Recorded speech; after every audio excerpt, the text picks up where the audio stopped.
Vamos ver um exemplo de implementação de um filtro FR na estrutura Lattice, um caso de quarta ordem. Como a gente viu antes, a entrada do sistema para a rede de duas portas é comum, tanto para a entrada E de N quanto para a entrada E til de N. Nós vamos batizar as saídas dos atrasadores como os estados, como a gente viu no caso da implementação através de equação de estados. Então, a saída do primeiro atrasador eu vou batizar arbitrariamente de S1 de N, a saída do segundo S2, assim por diante, até S4 de N. Os coeficientes de reflexão são K1, K2, K3 e K4. Nós temos, então, uma estrutura com 4 atrasadores e uma estrutura de quarta ordem, a saída é tomada aqui na porta E de N, né, do último módulo da estrutura Lattice. A gente pode escrever as equações de saída e de atualização dos estados de modo a poder implementar o sistema computacionalmente, ou seja, computar para uma entrada x de n a saída do sistema. E com esse esquema de quarta ordem, a gente pode generalizar as equações para uma estrutura de ordem arbitrária m. Muito bem. Se a gente observar a estrutura, a gente verifica como obter a saída y em função da entrada x e dos estados S1, S2, S3 e S4.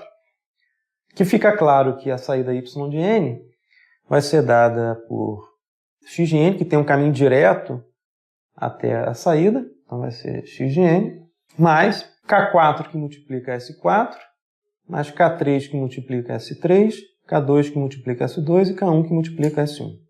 Então a gente pode escrever como um somatório de I de 1 até 4, de KI, SI de N. Isso aqui para a quarta ordem, tá?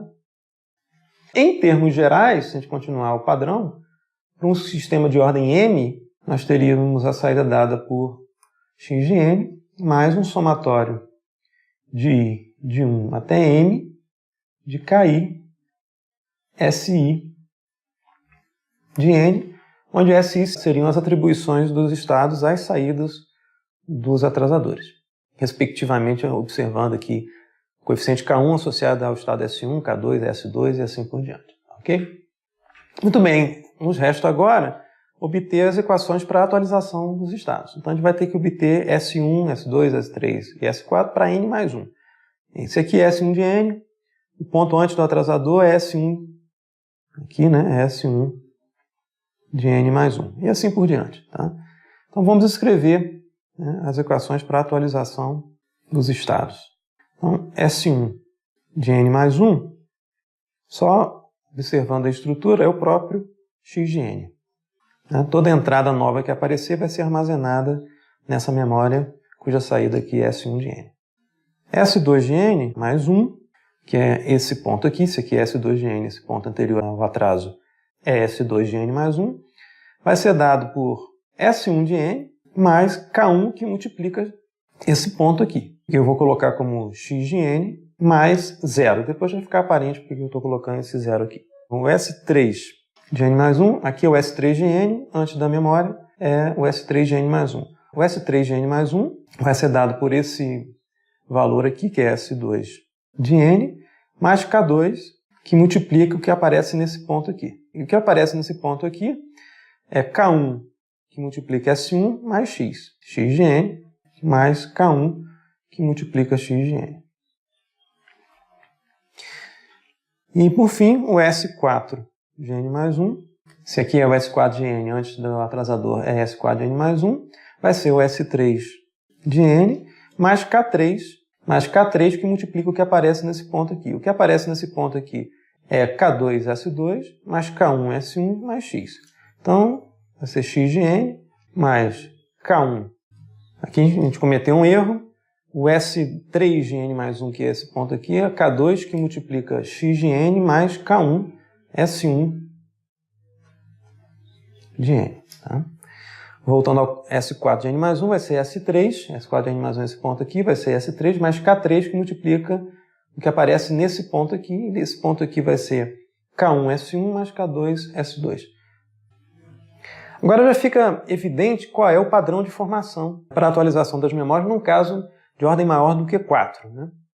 Se a gente seguir o padrão, um sistema de quinta ordem, por exemplo, a gente teria aqui o S5 de n mais 1, seria igual ao S4, o estado anterior em N, mais, né, o K4, que multiplica o X de N, que é a entrada, né, que aparece na ligação direta aqui, mais, né, K1, S1 de N, mais K2, S2 de N, mais K3, S3 de N.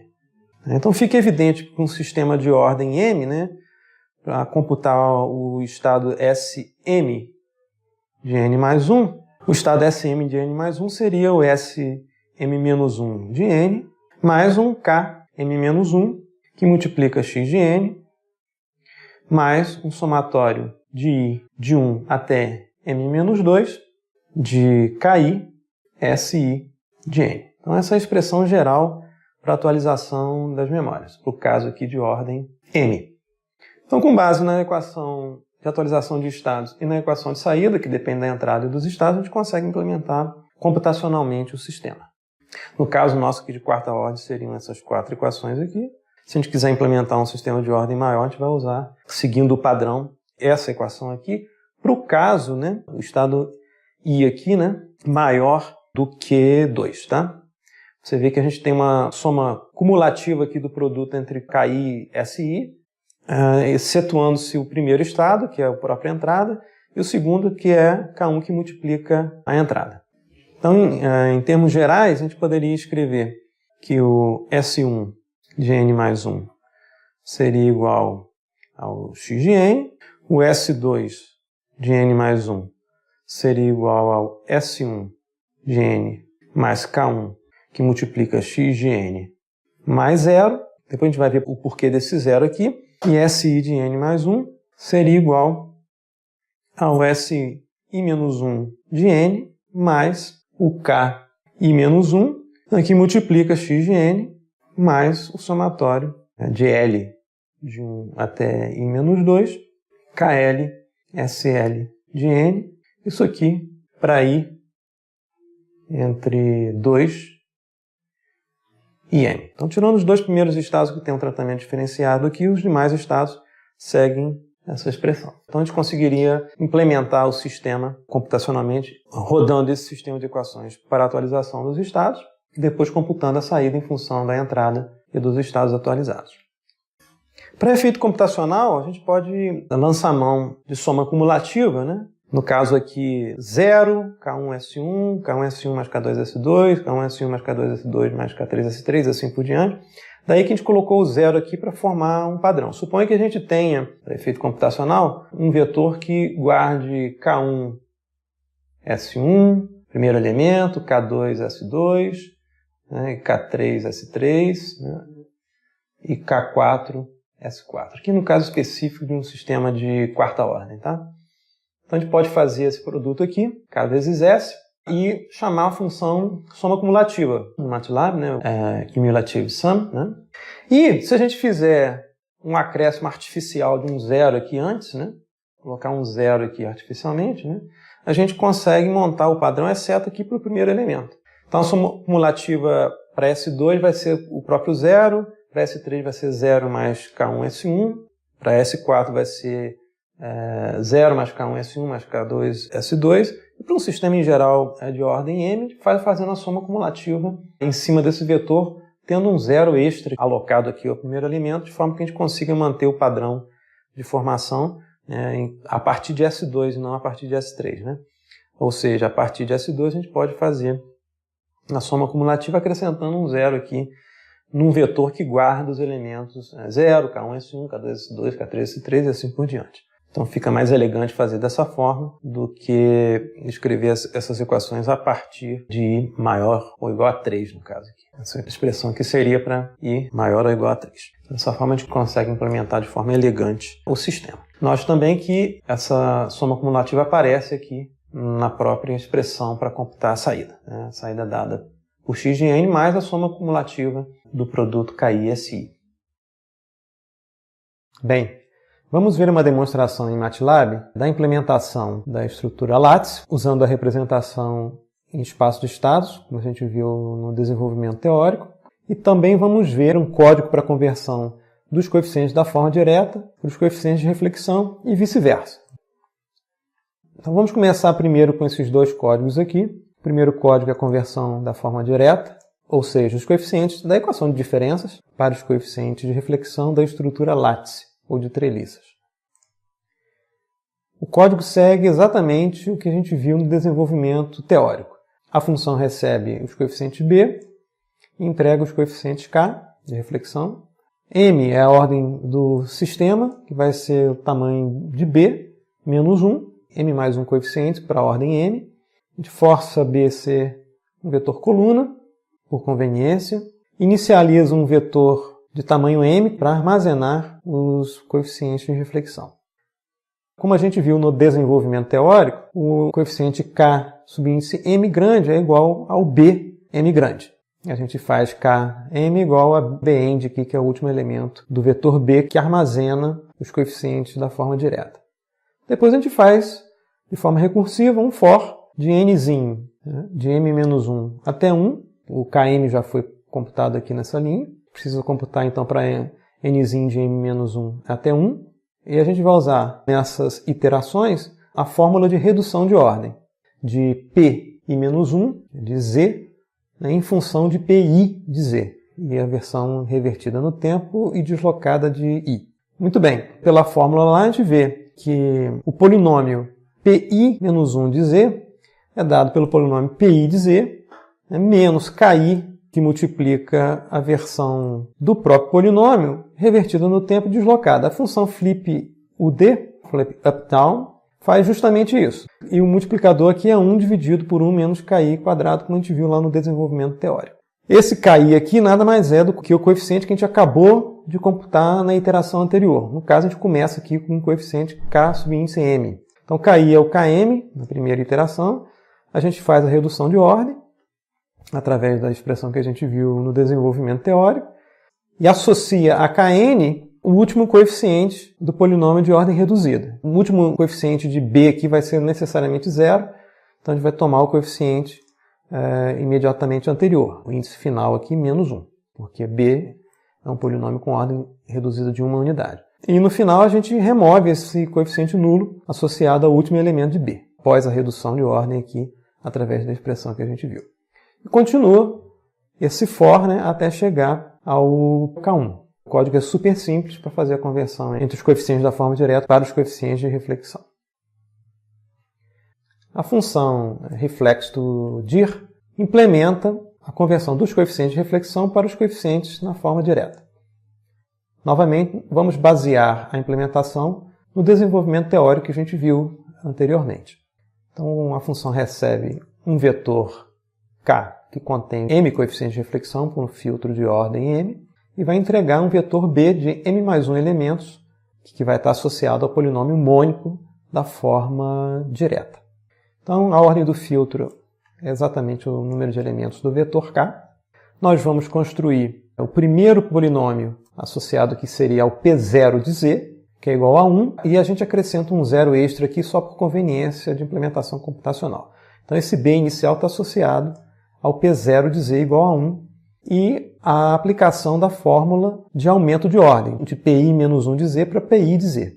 Muito bem, então começando com esse P0 de Z igual a 1, a gente aplica iterativamente a fórmula de aumento de uma unidade de ordem. Então, Pi de Z, seguindo a fórmula que a gente viu no desenvolvimento teórico, vai ser o Pi menos 1 de Z, mais o coeficiente Kn, que a gente conhece, no caso aqui n sendo varrido de 1 até m grande, que multiplica a versão do próprio polinômio revertida em ordem deslocada. Muito bem, a função flip up-down faz exatamente o que a gente quer. Reverte os índices desse vetor B, o que significa, do ponto de vista teórico, reversão temporal e deslocamento temporal. O acréscimo desse zero extra aqui é para que o deslocamento seja feito sempre com uma unidade a mais em relação ao tamanho original do polinômio, de modo que a gente consiga sempre fazer o deslocamento temporal de uma unidade a mais em relação à ordem do polinômio. Então é meramente uma conveniência computacional para que o flip UD aplicado a B faça o deslocamento de uma unidade a mais em relação à ordem do polinômio associada a B aqui na iteração n. Muito bem, então, feito o aumento de ordem, a gente vai progressivamente computando um polinômio de ordem maior até chegar a nzinho igual a m grande. E nessa situação a gente encontra aqui o polinômio B desejado, com os coeficientes da forma direta. Como a gente acrescentou um zero extra aqui, a gente remove um elemento final associado a B quando a gente termina as iterações. A próxima função não proprietária do MATLAB que a gente vai utilizar é a que implementa a estrutura lattice de ordem n. No MATLAB, a função proprietária é LACTFilt e recebe os coeficientes já de reflexão, uma entrada x, e entrega para a gente aqui a saída e a saída etil. Ou seja, a resposta y, como a gente viu no desenvolvimento, e a resposta etil. Tá? Então a gente obtém as duas saídas aqui da rede de duas portas, E e etil, como a gente viu no desenvolvimento. Se a gente quiser olhar só a saída y, associa y a E de n, resolvido o problema. E vai comparar aqui a resposta impulsiva do filtro, porque a gente vai colocar como entrada aqui x, que simula um delta de Kronecker com b elementos. Então o primeiro elemento aqui é 1 e os demais elementos são nulos. Tá? Então a gente compara aqui a resposta impulsiva produzida através da função LACTFilt, alimentando a função com delta de Kronecker, e compara com os coeficientes b, que a gente definiu arbitrariamente aqui no início. Então a gente tem aqui um vetor b de 6 elementos, então um filtro FR de fase não linear de ordem 5. A ordem m é o número de elementos de b menos 1. A gente pode tornar b mônico, caso b não seja originalmente mônico. Alternativamente à função LACTFilt do MATLAB, a gente implementou uma função LACTFir, baseada no desenvolvimento que a gente acabou de ver, né, que recebe os coeficientes de reflexão, uma entrada x, e também condições iniciais, ou estados iniciais, valores que são guardados nas m-memórias da estrutura, e entrega para a gente a saída y, ou h aqui no caso, porque a gente está alimentando especificamente aqui como entrada o delta de Kronecker. Compara novamente aqui a resposta impulsiva com os coeficientes b da forma direta, tem que ser coincidentes, né? Porque a resposta impulsiva do filtro FR é idêntica, né, aos coeficientes b da forma direta. Então vamos ver como é que é implementada uma estrutura lattice FR de ordem m. A implementação segue a representação de estados que a gente desenvolveu. A função recebe os coeficientes de reflexão, a entrada x, né, e possivelmente estados iniciais não nulos aqui na variável ou no vetor s. Note que a função não tem verificação se as entradas têm compatibilidade dimensional. A gente está fazendo uma implementação bem simples só para demonstrar como é que é feito. Forçamos aqui tanto o vetor k quanto o vetor s serem vetores coluna. A ordem do filtro é m, que é igual ao número de elementos do vetor k. E o tamanho do sinal de entrada vai ser L, né, que vai ser igual ao tamanho de x. Nós vamos definir a saída y idêntica em tamanho em relação à entrada. Então, y vai ser pré-definido como um vetor nulo, né, de L elementos. E vai rodar um for, ou seja, um procedimento iterativo, baseado naquelas equações de atualização do estado e da computação da saída. O for é varrido aqui de n de 1 até L, onde L, lembrando, é o número de elementos do vetor de entrada e também o número de elementos do vetor de saída. Então, para n de 1 até L grande, a gente computa na variável aux os produtos k vezes s, ponto a ponto aqui, porque a gente vai fazer a soma cumulativa desses elementos para computar tanto a saída quanto para fazer a atualização dos estados. É só lembrar do desenvolvimento teórico a partir da representação em espaço de estados. Então, a gente vai criar um vetor V, que vai ser composto por um elemento nulo. Isso é só para facilitar o padrão de construção da soma cumulativa. E vai fazer a soma cumulativa através da função cumulative sum do vetor aux, ou seja, dos elementos de aux que são ponto a ponto aqui, S1, K1, S2, K2 e assim por diante. Como a gente viu, a saída y de n vai ser dada por x de n mais a soma cumulativa dos elementos de aux, que a gente pode usar diretamente aqui, V de m mais 1. O último elemento aqui vai ser a soma cumulativa aqui de todos os produtos K vezes S. Como a gente viu na fórmula geral para atualização dos estados, o estado S1 é igual a x de n, e a partir do estado S2, a gente tem uma expressão geral. O estado em n mais 1 vai ser o estado em n, então se aqui é a versão em n mais 1, esse vetor aqui é um vetor do estado S1 até o estado Sm-1, somado a Ki menos 1, que multiplica ponto a ponto a soma da entrada x de n com a soma cumulativa aqui de 1 até m-1, ou seja, de i de 1 até m-2, porque a gente já acrescentou um zero extra aqui.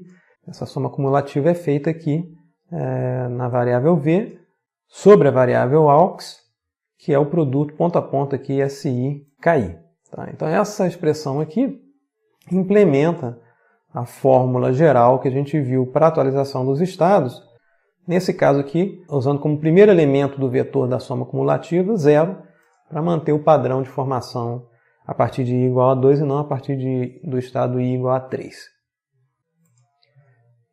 Retornando aqui ao script principal, primeiro a gente limpa as variáveis da área de trabalho, fecha as figuras, limpa a tela, define um conjunto de 5 coeficientes por filtro FR, um polinômio mônico, o primeiro elemento aqui do vetor b de z é igual a 1. Esses coeficientes não têm simetria, então o filtro FR não é de fase linear. Depois a gente vai testar por causa de fase linear, só para verificar que o procedimento não funciona. A ordem do filtro é m igual ao tamanho de b, ou o número de elementos de b menos 1. A gente pode forçar, se quiser, que o b de z seja um polinômio mônico. É só dividir todos os elementos de b por b de 1, pelo primeiro elemento de b. No caso aqui já é mônico, então não vai fazer diferença. A gente vai verificar a função que transforma os coeficientes da forma direta para a forma lattice, ou para os coeficientes de reflexão. E vai fazer a volta, ou seja, vai alimentar os coeficientes que a gente acabou de computar aqui e obter os coeficientes b reconstruídos aqui a partir dos coeficientes de reflexão, usando a função que a gente implementou, reflex para direta. Vai primeiro plotar na tela os coeficientes de reflexão e depois vai comparar aqui duas colunas. A primeira coluna vai ser o vetor b, originalmente definido, e os coeficientes br, r aqui de reconstruídos, a partir dos coeficientes de reflexão. Em seguida, usando os coeficientes de reflexão que a gente obteve a partir dos coeficientes da forma direta, nós vamos computar a resposta impulsiva do sistema por duas formas diferentes. Uma usando a função LactFilt do próprio MATLAB, que vai receber aqui os coeficientes de reflexão e uma entrada que é o delta de Kronecker, e vai entregar para a gente aqui a saída E de n e a E til de n, como a gente viu no desenvolvimento teórico. A saída E é igual à saída Y, e a gente vai comparar a saída Y, que vai ser a resposta impulsiva, já que a entrada é o delta de Kronecker, com os coeficientes B, que a gente definiu acima. E vai fazer o mesmo com a versão alternativa que a gente implementou da estrutura lattice de ordem M. Vai alimentar a função com condições iniciais nulas, ou seja, o vetor S vai ser de tamanho M, com elementos nulos. Vai alimentar a função, os coeficientes de reflexão que a gente computou lá em cima, a entrada de Kronecker e o estado inicial. E vai obter aqui a saída H, já que a gente está fazendo a resposta impulsiva, e comparar H com os coeficientes B da forma direta. No caso de um filtro FR, os coeficientes B do numerador da função de transferência vão ser idênticos aos elementos da resposta impulsiva. Então, se a gente rodar o código, a gente obtém inicialmente os coeficientes K, os coeficientes de reflexão, e depois obtém a comparação entre os coeficientes B reconstruídos com os coeficientes B originais. A primeira coluna aqui são os coeficientes originais e o BR aqui, R de reconstruídos, são os coeficientes reconstruídos a partir dos coeficientes de reflexão. São idênticos, o que significa que a conversão dos coeficientes da forma direta para os de reflexão e vice-versa foi com reconstrução perfeita. Em seguida, esses resultados se referem ao cômputo da resposta impulsiva usando a função proprietária do MATLAB. A gente verifica aqui no caso que a função retorna os mesmos elementos. E a versão alternativa, usando a função que a gente implementou, através da representação em espaço de estados, que também produz o mesmo resultado, demonstrando aí que a implementação parece estar correta. Só para efeito de verificação, se a gente usar um filtro de fase linear, a simetria dos coeficientes vai produzir um problema na hora de computar a fórmula de redução de ordem, porque se B1 for igual a Bm e o polinômio for mônico, a gente vai ter uma divisão por zero. 1 dividido por 1 menos Ki ao quadrado, no caso de Km ser igual a 1, no caso do polinômio ser mônico, esse elemento vai ser igual a esse aqui, que é tipicamente o que acontece para filtros de fase linear. A gente vai ter uma divisão por zero e não vai conseguir fazer a conversão entre os coeficientes da forma direta para os coeficientes da forma lattice, ou os coeficientes de reflexão. Então, só para verificar esse problema, vamos rodar aqui para um B, que é resultante, né, de um filtro de fase linear, que vai ter coeficientes simétricos. Rodando esse sistema, a gente observa logo que vai aparecer um erro aqui. Os coeficientes de reflexão aparecem aqui como not a number. A gente pode até plotar aqui os coeficientes B para verificar a simetria dos coeficientes. Está lá, né? Primeiro coeficiente 1, já que o polinômio é mônico, vai ser igual ao último coeficiente, Bm, né? O segundo coeficiente, B1, vai ser igual ao Bm-1. E assim por diante. E é essa simetria que produz o problema numérico da divisão por zero. Então, ressaltando mais uma vez, a conversão para a estrutura lattice, para filtros FR, tem que excluir os casos em que os filtros têm fase linear.